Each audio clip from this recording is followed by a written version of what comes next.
Hey everyone, and welcome back to my channel, or welcome to my channel if you're new. Hi, I'm Mand. So apologies if I sound a little bit not as enthusiastic, I suppose. It's not that I'm not. You guys know I love making videos and things like that, but I am tired today and I have a busy week this week.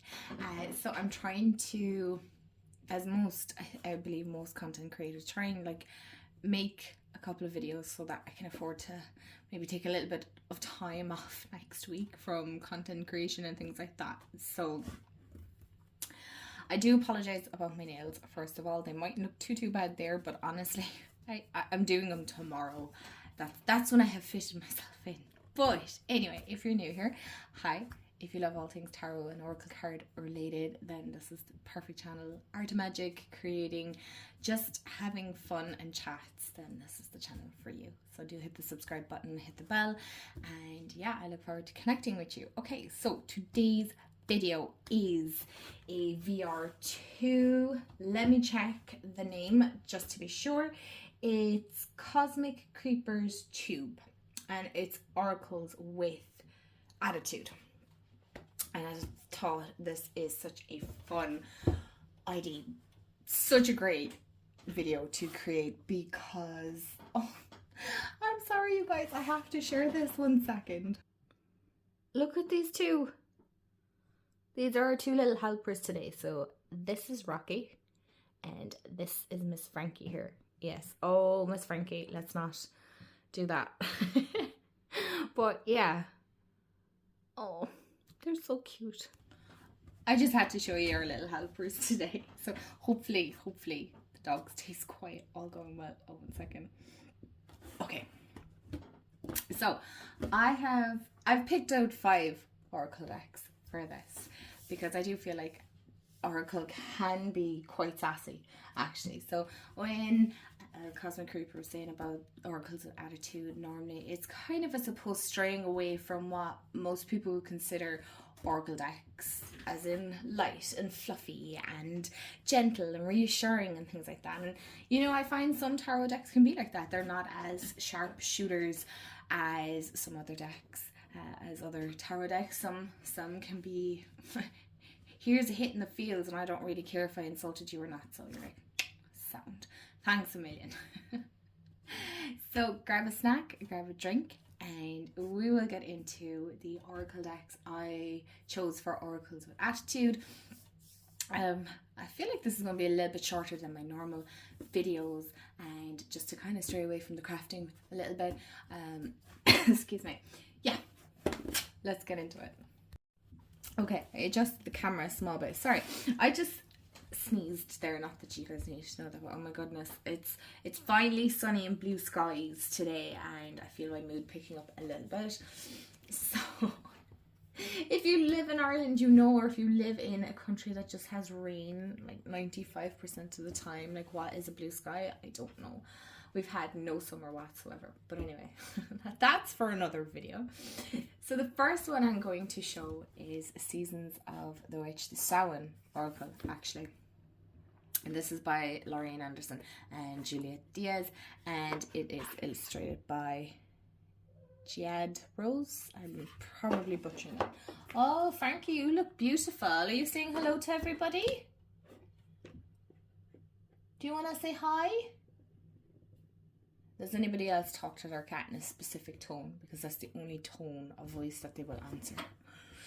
Anyway, maybe I think most animal owners, pet owners, do that. So these are the backs. I really love the backs. They have strayed from them since, the hands and things like that. It is still similar with the moon. And of course the red. I love it. But this is not a fluffy deck. The images aren't fluffy. This is not going to hold your hand and be like, everything is okay. And, you know, it does have your back. There's no doubt about that. It 100% has your back. But it's like, I'm calling you out. And I'm not really caring if it upsets you or not. Because you need to hear it. So I'm going to be that friend. I'm going to be the friend that tells you the truth, regardless of how you feel about it. It is straight to the point. There is no fluffing around with this deck, honestly. Even the tone of the deck, the colors, it is a deck that's like, yeah, you may think that, or you may do that, but that's not what I see. So yeah, it's not for the faint of heart, I suppose, in one way. Definitely not, but I like it, I really do. Sometimes we need those decks. I'm gonna turn off the overhead light because the glare. It is such a stunning deck. Okay, the next one is MJ Cullinan Urban Crow Oracle. Okay, and I really don't think her decks are fluffy to begin with, to be honest. None of her tarot decks anyway that I have been. Well, maybe Guardians of the Night. The Grimalkins have a little bit more of a fun, sassy. This is definitely the attitude of a crow, for sure. It's this, I've always said this about this oracle deck, is that it is not a fluffy oracle, right? It is a balance of both. I definitely find that the attitude of this is like, yes, there's light, but there's also dark, and you need to acknowledge both. And I do feel like this is definitely a deck that does that well. The only thing is, I do realize crow energy or the bird doesn't always suit everyone. I personally like it. I personally like crows. I don't mind them. Or ravens. I know there's a difference. Don't ask me what the difference is. But I do enjoy the energy of them, because we have crows and ravens here at our house that call, and they're the funniest. They're the funniest birds. So it definitely has that, as you can see, like grief. So it's not just the grief of, you know, a relationship ending or whatever. This solely feels like it's a grief of somebody passing away. It's a loss, and your community is behind you. So it's not fluffy in the sense of a grandma hug or grandmother hug, whatever you say. I say Oma because that's what we call our grandmother, and my nanny, but she has passed since. So yeah, let me, actually, what a weird question, but I'll ask it anyway. What do you call your grandparents? I'd love to know what other people, but I love this. And I love the hint of, it gives me kind of Amsterdam vibes, but because of the buildings. So I like that. Like self-interest, like the poor mouse, you know. So this definitely pulls on heartstrings. So this is like release. This is again back onto our grief and things. So it's interesting how this all connects together. It's really, really interesting. It's a deck I haven't worked with in a while, because again, these are decks definitely not for the faint of heart or who want fluffy, because this is not it. The next one I know I have mentioned on my channel like a lot, and I don't think you guys are going to be surprised by this, but it is the Celtic Spirit Oracle, actually. The Ancient Wisdom from the Elementals by Nicola McIntosh.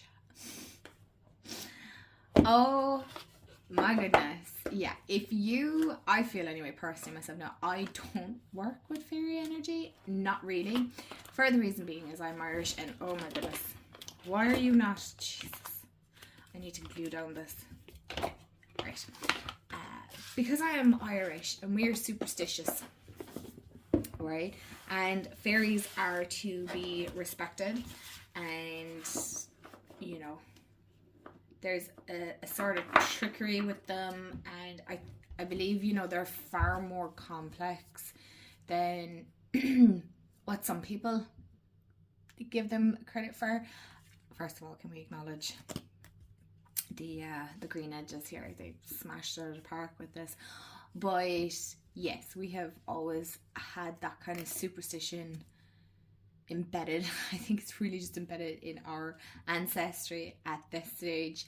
It definitely goes back a long time. I mean, I have never heard of any other country that would change the way roads were being built if it went through a fairy fort or near a fairy tree.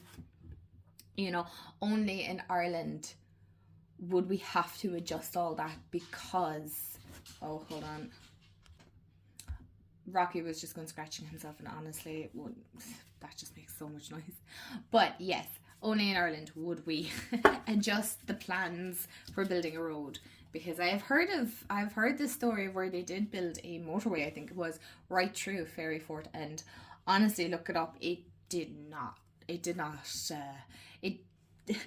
the fairies definitely, or the elementals definitely made their point. They're not to be messed with. So high respect. I do believe a lot of research should go into if you are working with elementals and things like that. So this is a deck that I respect greatly. I really do.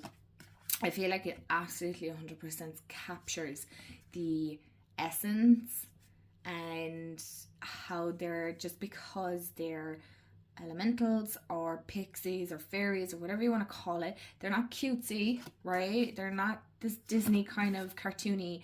They are serious beings that, honestly, even talking about it now, I'm like, I'm not mocking, I'm being dead serious here. Genuinely, the superstition is so deeply rooted, it's actually crazy. It is just one energy that I do not necessarily tap into unless I'm working with this deck, but I have a relationship with this deck, so it's kind of like a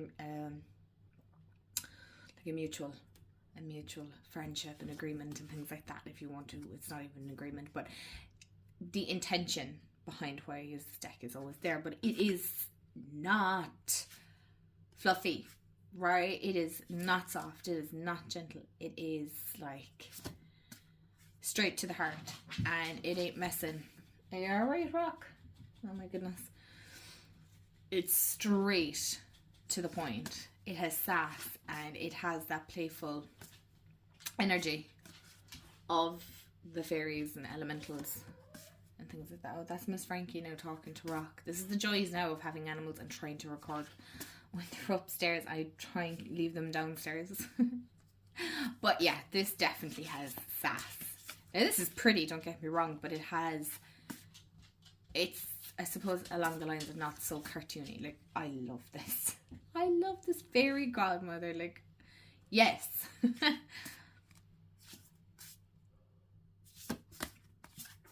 No. Right. Second last one is the Deep, Dark and Dangerous Oracle by Sassy DeMarco, and it's illustrated by this person. I'm not even going to butcher it. I love the texture of this box. It has the snake skin. Can you hear that? Ooh. But I love Sassy DeMarco decks. This one, Queen of the Moon, I think is my favorite one. I did see that she's bringing out Queen of the Sun as well, which is interesting because I would have thought it would have been a more masculine energy. I thought the Sun was more masculine energy. But anyway, it doesn't really make a difference, to be honest.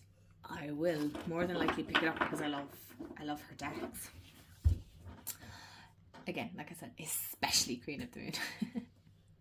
But I love the red edges. Boy, this is definitely, mine is slightly bold. I don't know why that is. How many cards are actually in this? 44 cards, which is actually nice. But the artwork is not going to be for everyone. I'm aware of that because it is kind of that more realistic.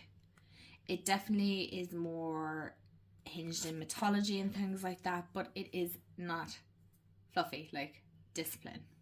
I'm not going to try to say the names because I am going to butcher it. Gratification. Loyalty. It's, yeah, I'm actually looking at this. I'm like, why haven't I worked with this? Loneliness. You know, I do feel like this deck hits topics that you're kind of like, oh, okay, how did I only notice this now? Certain decks have dangerous on top, and some of them have dark, and I'm assuming another one will probably have deep. Not the, oh, here, this one. That is cool. I only noticed that now. I have this deck quite a long time. What the heck? Anyway, so you have dark, love, Kali, illumination, which is Hecate, alchemy, which is Circe, and mirror. See, these are the words that I can kind of pronounce. Like that not a fluffy card, not a fluffy deck. It definitely has sass, attitude, not to be messed with. Again, another deck like Banshee, which is grief, and most of you know the Banshee cry, or you've heard the story. It's like I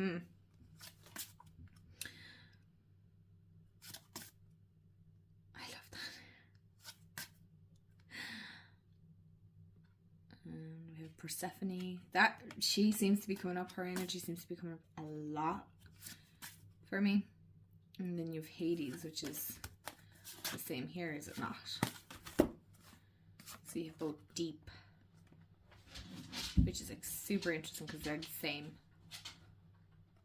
Love that. But yeah, this deck, straight to the point as well. It's kind of a sharpshooter, sass, going, yeah, this is what it is, and so be it. And last, but certainly not least on our list, is the Magick of You, Unlock Your Hidden Truths by Fiona Horn. And this is another Rockpool Publishing. Did I just pick? Oh, I picked actually 4 Rockpool Publishing. So yeah, Rockpool, what's going on? What are you doing? The guidebook is actually, I know I never talked about the guidebooks and the other ones. They're quite good actually, because you have your explanation or your description, messages, and then you have a ritual as well if you wanted to do that. So I find this is really, really good. I don't work with it too often, for the reason being is this is the most sassiest deck I think out of the ones that I've shown. So the Magick of You Oracle is what you turn to when you can't see light at the end of the tunnel and must crawl through and light it yourself. Each oracle card is a unique key that unlocks a door to your hidden truth, and behind each door lies a message to light your way and guide you on your path. Light the fires of resilience, recover and rebirth in your life. Ooh, this is 36 cards. Could there be more? You know I'm also going to say that, but I remember when I first got this. Now I have this a couple of years. Again, it's not a deck that I reach for. It's not one of these daily draws, because maybe weekly. But I found it tricky because I hadn't really 100% learned how to do Oracle at the time. So I found these I bought it because I wanted to step out of my comfort zone, and this is definitely a stepping out of comfort zone deck. It's odd and it's strange. It's a bit dark. It is a much darker deck compared to the rest. It's not one I tend, again, they're not decks that I would tend to actually even gravitate towards anyway, but there was just something about this that I was like, I want the odd artwork. I want it, and I like strange art and things, but this is a very deep, very shadowy deck actually. So it would have attitude, but it's an attitude of you need to pick yourself up and you need to carry on and you need to keep going. Okay, yeah, I know it's kind of shit at the moment, but we got to keep moving. We got to keep the momentum. So it's a no BS deck, to be honest. So like protection, set personal boundaries. I mean, look at those spikes. Would you really mess with somebody who had spikes in their backs? No, I don't think you would. I wouldn't. See, these, looking at them now, knowing what I know now, it's easier for me to read, but trust me, when I first started out, this terrified me. So do not, under any circumstances, do what I did and get this kind of at the start of your journey, because my lord, you will be, I don't want to say like scared, but it definitely got me thinking like, oh, these are not the decks that I want to be working with, but I really like them. When I want a deeper reading, a more call myself out, I haven't done one of those in a while, so I feel like I probably need to, then this is kind of the deck for that. It's, some of these keywords here kind of confuse me a little, not gonna lie. I didn't really understand them fully, but for the most part I really like this deck. And it's 36 cards, but it's 36 calling you out, and it's, as you can see, it's a very muted tone. It's not bright, it's not fluffy,